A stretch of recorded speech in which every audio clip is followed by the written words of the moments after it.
Okay, so next up we have problem solving and decision making. So if you call it a day, this basically means to stop a particular activity, usually because you're tired and you don't want to do it anymore or you've had enough. So let's look at an example. So let's try this one more time before we call it a day. So it basically just means the speaker is willing to try one more time and then stop.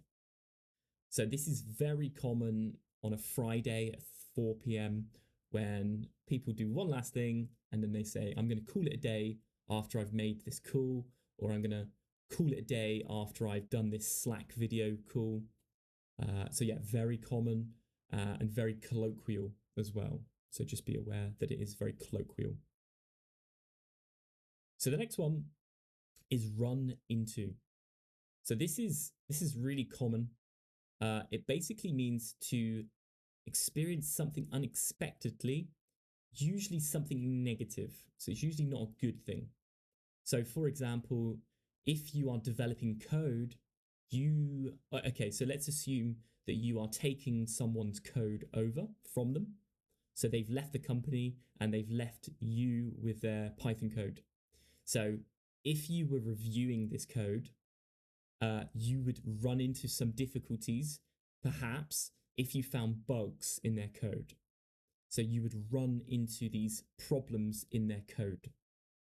So, for example, I ran into a few issues while installing the new software today.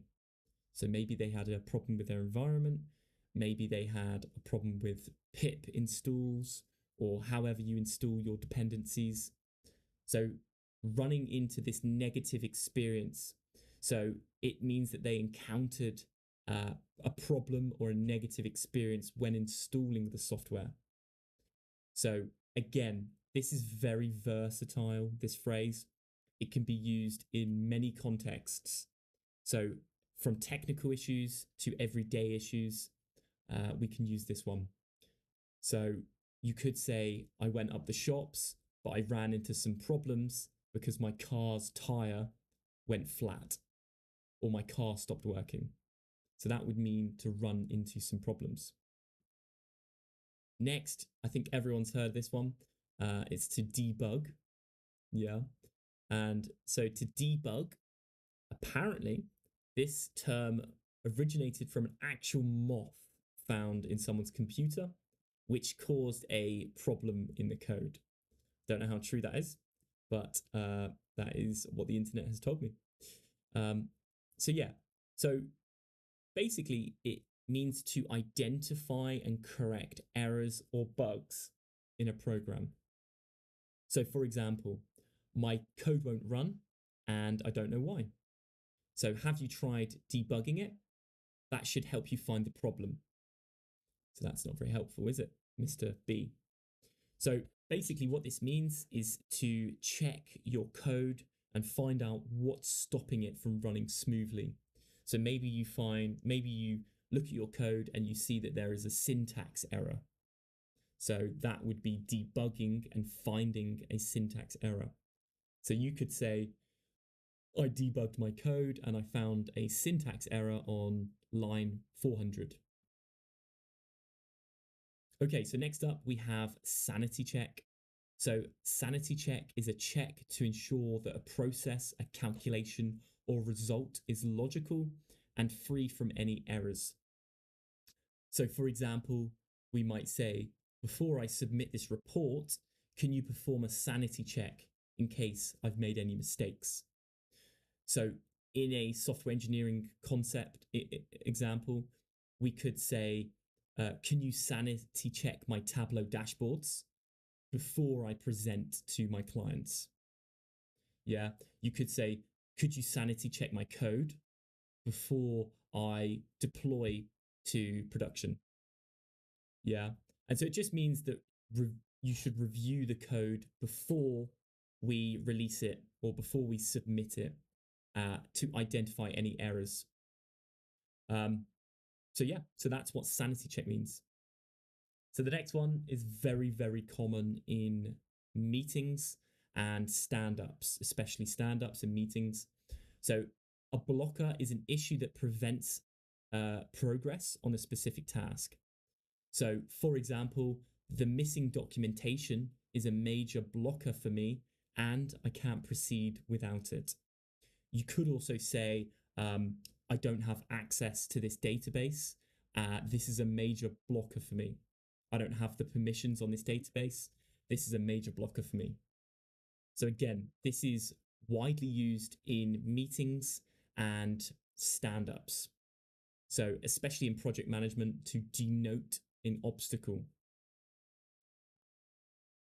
So the next one is an idiom, and it's a rule of thumb. So it basically just means a method of judging a situation that's not exact, but it's based on experience. So, for example, we could say, as a rule of thumb, we should allocate 30% of the project timeline for testing and QA. So apparently this originally was created to where people measured using their thumb. So it was a simple manual measurement using your thumb. So another good rule of thumb might be that for every one project manager, you should have 3 software engineers. I don't know. I made that up, but you get the idea. The next one is to jump the gun. So this means to do something too soon, especially without thinking carefully about it. So, for example, they jumped the gun and launched the product before it was successfully tested. You might jump the gun and, deploy your code before you've tested it fully. Maybe you jumped the gun and you didn't do all of the unit tests. So this is originating from racing, where people would start before the gun fired.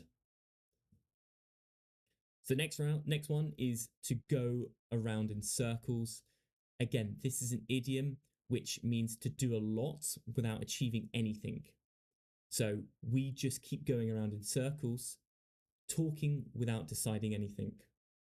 So again, if you think of someone moving around in circles and they're back where they started, so that nothing's actually happened. So it's a neutral net effect on the company. So it originates from the image of a person or animal literally moving around in a circle without making any progress.